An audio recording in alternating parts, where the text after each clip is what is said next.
Hey, good afternoon. This is David Miller with the Miller Realty Group of Keller Williams Realty.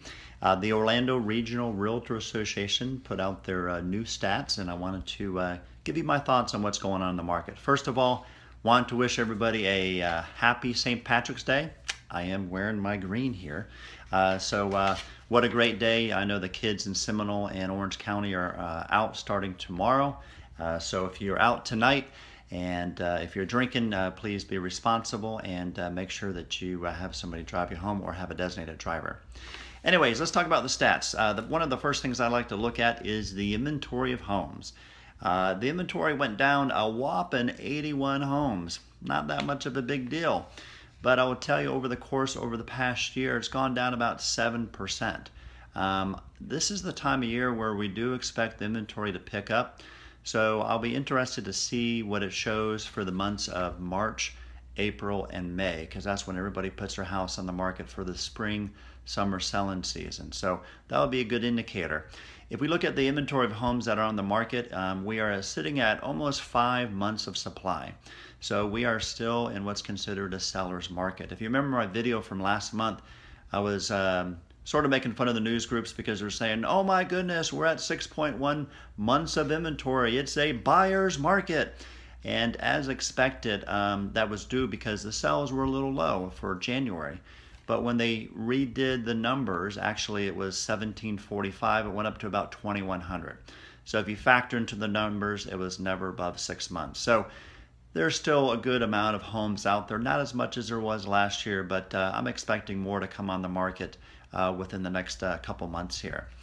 Now, the other thing we want to look at is the median average price is up to $185,000, which is fantastic news, especially if you own a property and you're waiting for it to appreciate.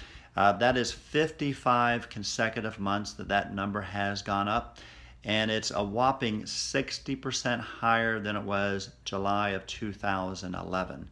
So that's great news for appreciation, and I do expect that to continue throughout the rest of this month here. If we look at the number of sales, we had a total of 2334 properties that sold. That's actually a decrease of 5% compared to last year. If we look at the makeup of what those sales consisted of, normal sales are up 13%. Bank-owned properties are down 39%.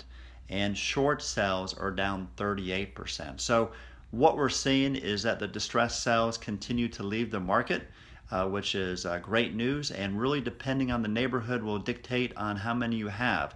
A lot of neighborhoods have already been through their distressed sales, and there's a couple others in different pockets of our town where they still have a couple that are out there. But the good news is that the less distressed properties we have, the higher probability we have better appreciation within those neighborhoods. And the last thing I'll note is that the average days on market continues to go up. This is the average days on market before the house goes under contract. It was in the low 70s, but it's up to about 82 days, which is a bit surprising because you would think with limited inventory and with a high demand of buyers, that number would be lower. So that is a bit surprising. We'll keep our eye on that to see what happens. So once again, hope everybody has a safe and happy St. Patrick's Day, and hope that you find this information valuable. If you did, please share this with people that you know. And of course, if you ever need our help, feel free to give us a call at 407-323-4210, and hope you guys make it a great day. Thanks.